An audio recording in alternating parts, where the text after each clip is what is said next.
Okay, so a little more here on flow, up and down the vibrational scale. We want to look at this stuff as it applies up and down the vibrational scale. So, what does this mean? Well, you have very physical ways of moving through the world with ease, and we want to look at resistance and how it builds up. Because as resistance builds, if it keeps building, it's pressurizing. And eventually, that buildup of pressure breaks something. Now, this might reflect through your physical health. It might reflect through sort of psychological and emotional types of dysfunction, high anxiety, depression, things like this. This is what I've noticed, at least, within myself. And what we want to do is become aware of subtleties of energy. So the more subtly we can experience what's happening, we can start to observe when a buildup of energy is happening sooner, right? And because we can experience and perceive that, this means that we can then work on releasing that blockage. And when we release that blockage, then that energy can move and we can experience that flow more easily, and we can alleviate the potentials of this buildup of energy. So this is something to pay attention to.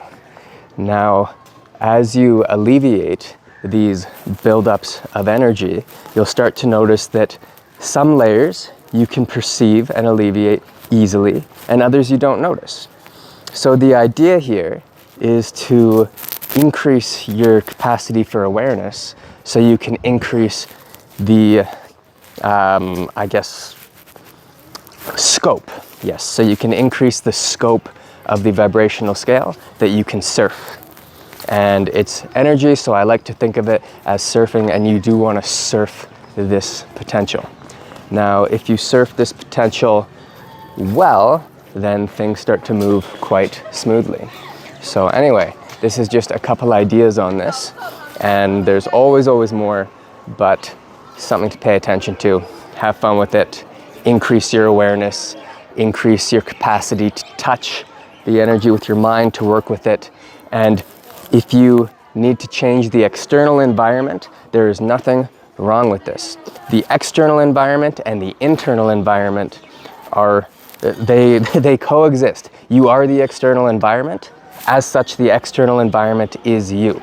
As within, so without. Or, more accurately said, as within, as all about. So, do this. Blah, blah, blah, blah, blah, blah, blah. The outside is the inside. The environment is something you can change to affect the internal, and you can change the internal to affect the external. When you do this and you make a habit and practice of this, when you change the internal, the external will change, right? The change of the internal affects the external. And you can watch how your environment starts to shift and alter very positively as you progress and make these changes and release these tensions that are blocking the flow of the energy. All right, hope you enjoyed this. I'm gonna be hit by a game of throw the sock at your best friend. So I'll let you go here. All right, thanks for watching, bye.